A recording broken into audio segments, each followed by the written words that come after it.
है आप सभी का कमोडिटी एट 10 में, जहां कमोडिटी मार्केट की तमाम बड़ी खबरें बताते हैं, फिर आपके लिए बेहतरीन ट्रेडिंग कॉल्स भी लेकर आते हैं। आज हमारे साथ रवि देवरा होंगे, कुंवर जी ग्रुप के फंड मैनेजर हैं और कमोडिटी हेड भी हैं। चलिए शुरुआत करते हैं सोने और चांदी की चाल के साथ। आज देखिए तेजी कंटिन्यू हो रही है और अब जो चांदी ने नया हाई लगा दिया है वो लगा दिया है 2,71,000 रुपए के ऊपर का, यानी जो रिकॉर्ड रैली है थम नहीं रही है। जो आज का इंट्राडे हाई है 2,72,200 रुपए ऊपर चांदी ने नया रिकॉर्ड बनाया है। एक जबरदस्त तेजी आज भी दिख रही है। फिलहाल 2,500 रुपए की तेजी, शुरुआती कारोबार में 4,000 रुपए तक की भी तेजी दिख रही थी। ये मेगा रैली थम नहीं रही है और करीब करीब 185% तक दाम चांदी के पिछले एक साल में बढ़ चुके हैं। उसके बाद भी ये तेजी जारी है और अक्रॉस द मेटल इस तरह की तेजी दिख रही है और चांदी लीडर है, लगातार यहां पर रैली चल रही है। गोल्ड की बात करें तो गोल्ड भी लगातार नया हाई बनाता जा रहा है। गोल्ड की आज की अगर चाल देखते हैं कि आज का टॉप गोल्ड का क्या है, तो आज गोल्ड ने 1,42,200 के ऊपर का नया हाई लगाया है, जबकि कल 1,42,500 का रिकॉर्ड सोने ने घरेलू बाजार में बनाया था। तो दोनों काउंटर, एक ने पिछले एक साल में 80% और दूसरे ने एक साल में 185% का जोरदार रिटर्न दिया है। अब आज यूएस की सीपीआई के नंबर आने वाले हैं, जो एक अहम नंबर माने जाते हैं बुलियन मार्केट के लिए, सोने और चांदी को लेकर। और ये जो दिसंबर के जो रिटेल महंगाई के नंबर आएंगे यूएस से, उससे आगे फेड की चाल निर्भर करेगी कि फेड को आगे क्या डिसीजंस लेते हैं। लेकिन फेड चेयरपर्सन पे जिस तरह से कानूनी कार्रवाई की जा रही है, इसको लेकर वहाँ के ऑटोनॉमी पर सवाल उठ रहे हैं और फेड चेयरपर्सन के भी क्रेडिबिलिटी पर सवाल उठ रहे हैं। तो ये सारी चिंताएं हैं जो सब कुछ गोल्ड के फेवर में ही निकल के आ रहा है। अगर आगे कोई दूसरे चेयरपर्सन आते भी हैं, वो ट्रंप के फेवर में होंगे, जो ब्याज दरें घटाएंगे, तो ये खबर भी सोने और चांदी के पक्ष में ही है। लेकिन अब इतनी बड़ी तेजी के बाद आपको क्या करना है, यही समझते हैं रवि देवरा जी से और उनसे जानते हैं कि आज आपको क्या करना है, आज क्या करना है, पोजिशनली आपको क्या करना है और लॉन्ग टर्म के लिए क्या करना है। शुरुआत सबसे पहले चांदी के साथ करेंगे, क्योंकि चांदी में सबसे ज़्यादा तेजी दिख रही है। जितने भी प्रेशियस मेटल्स है उसमें चांदी की चमक सबसे ज़्यादा है।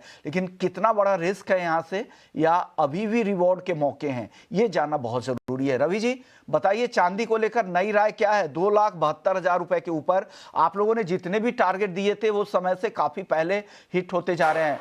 अब क्या देख रहे हैं सर? आज के लिए भी बताइए, पोजिशनल भी और लॉन्ग टर्म के लिए भी। जब से समय से पहले और उम्मीद से ज्यादा आई थिंक सिल्वर ने रिटर्न दिया है। एंड पर्टिकुलर 3 साल से ये मीन्स के 3 साल से इतने जो चल रहा है, मार्केट के एक्सपेक्टेशन को और तरह बीट किया है। लास्ट ईयर 170% रिटर्न के बावजूद ये साल में इतना ज्यादा रिटर्न है, रोज नया हो रहा है। पर्टिकुलर जब भी एक दो दिन कोई रीजन की वजह से नीचे आता है तो मार्केट 20% नीचे के टारगेट चालू कर देता है। तो बेसिकली जब खुद सिल्वर ना बताए कुछ फंडामेंटल में कुछ बड़ा परिवर्तन ना हो, तब तक स्पेकुलेटिव मूव नहीं लेना चाहिए। एंड अभी भी डायरेक्शन अपवर्ड ही है। आई थिंक कुछ मीन्स लास्ट टाइम मार्जिन की वजह से करेक्शन आया था, एक बार ब्लूमबर्ग कमोडिटी रिबैलेंसिंग की स्पेकुलेशन से नीचे आया था। हालांकि अभी भी वो रिबैलेंसिंग चल रहा है, प्राइसेस ऑल टाइम हाई कर रहा है, तो लो ट्रेंड अप है। एंड आज मीन्स के ट्रेडिंग पर्सपेक्टिव से पहले बात कर लेते हैं। अगर किसी को नया ट्रेड लेना है, डिप पे बाय करें।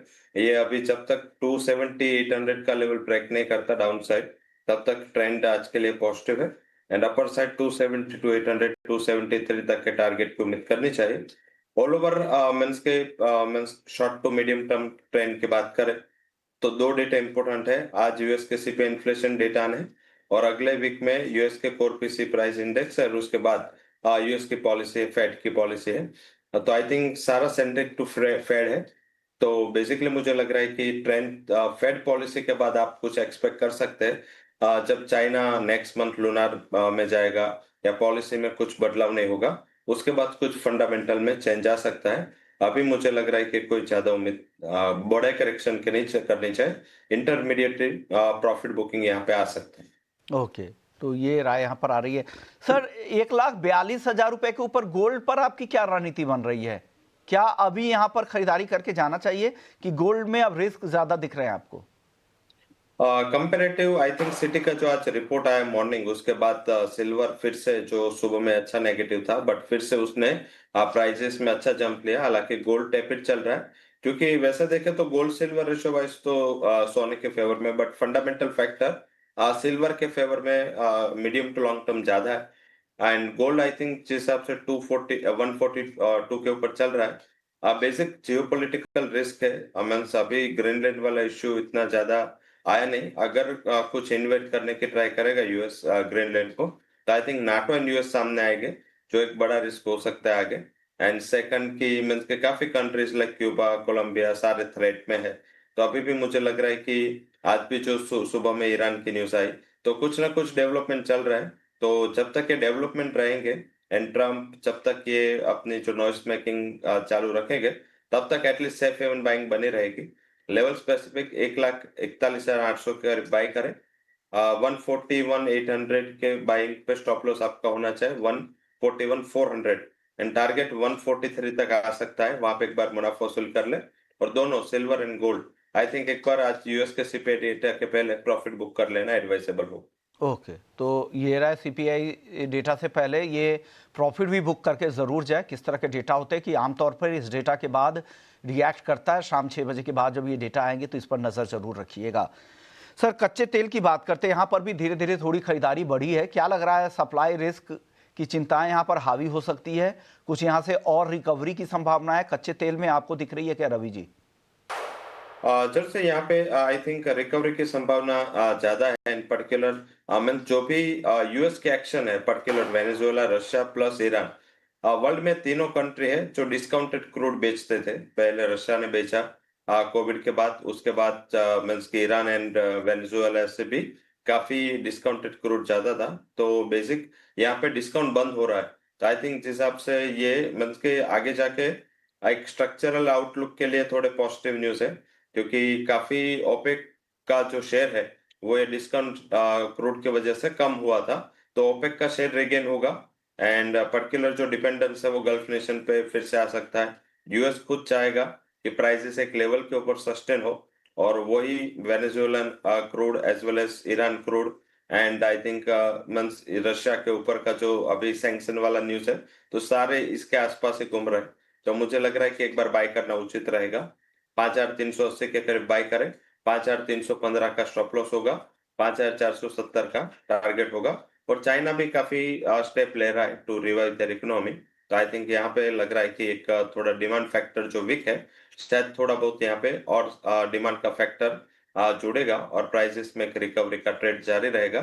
5,500 के करीब एक सप्लाई है डोमेस्टिक मार्केट में, और 65 रेंट पे, तो वहां पे एक बार प्रॉफिट बुक कर लें। ओके, तो ये राय आपकी तरफ से आ रही है क्रूड को लेकर। बेस मेटल्स की चाल भी देख लेते हैं। बेस मेटल्स को अगर आज आप देखें तो ज़्यादातर बेस मेटल्स आज भी मजबूत ही नज़र आ रहे हैं। सिर्फ दबाव आ रहा है एल्यूमिनियम और निकेल पे। कॉपर और जिंक आज भी तेज है, लेकिन आज की जो इंटेंसिटी है तेजी की वो थोड़ी कम है। कॉपर जिंक में 1/4 से आधे % की तेजी दिख रही है। बताइए, आपको कुछ पसंद आ रहा है तेजी के लिए अभी भी यहाँ से, रवि जी? इधर से कॉपर पसंद आ रहा है, यहाँ पे फंडामेंटल सारे फेवर में है। एंड मेरे हिसाब से कॉपर के जनवरी फ्यूचर बाय करे 1,310 के करीब। टारगेट 1,328 का होगा, 1,304 का स्टॉप लॉस लगा है। कंपेरेटिव फंडामेंटल बात करें तो कल भी एल्यूमिनियम में हायर लेवल से थोड़ा प्रॉफिट बुकिंग था, जिंक भी थोड़ा वोलेटाइल हुआ है, बट कॉपर में कुछ भी करेक्शन नहीं आ रहा है। तो आई थिंक एक क्लियर कट यहाँ पे भी एक डिमांड फैक्टर है। चिली वाले न्यूज है वो थोड़े यहाँ पे नेगेटिव है। तो आई थिंक ये सारे जो means in terms of supply negative, price के लिए पॉजिटिव। तो आई थिंक मुझे लग रहा है कि यहाँ पे एक आउट परफॉर्मेंस है वो जारी रह सकता है। शुक्रिया आपका, रवि जी। जाने से पहले सर डिस्क्लेमर दे दीजिए, जो भी राय आज आपने दी है उससे जुड़े हुए डिस्क्लेमर दीजिए। जो भी कमोडिटीज में बात की, particular I think bullion, energy and metal segment में मेरी पर्सनल कोई पोजीशन नहीं है। कंपनी के clients as well as company के फंड में ये पोजीशन थ्रू कैश और डेरिवेटिव सेगमेंट हो सकते हैं। कोई भी पोजीशन लेने के पहले आपके फाइनेंशियल एडवाइजर के साथ कंसल्टेशन जरूर से करें। और सारी कमोडिटीज टॉप पे है, तो ऑलवेज जब कमोडिटीज वन साइड टॉप या बॉटम में होती है, आपको स्टॉप लॉस लगाना जरूरी होता है। और रिस्क ध्यान से ले और डेटा का भी ध्यान रखें। ओके, शुक्रिया आपका। चलिए, वक्त है ब्रेक का। ब्रेक के बाद जब लौटेंगे तो हम मार्केट महारथी सेगमेंट का रुख करेंगे, जहां पर आज हमारे साथ दिग्गज एक्सपर्ट नीरज दीवान होंगे, उनसे समझेंगे यूएस इंडिया ट्रेड डील हुई तो बाजार पर क्या असर होगा, क्या एफआईआईज की वापसी होगी, कौन सी थीम में बनेगा पैसा, कौन से सेक्टर उन्हें पसंद आ रहा है, तमाम चर्चाएं होंगी। ब्रेक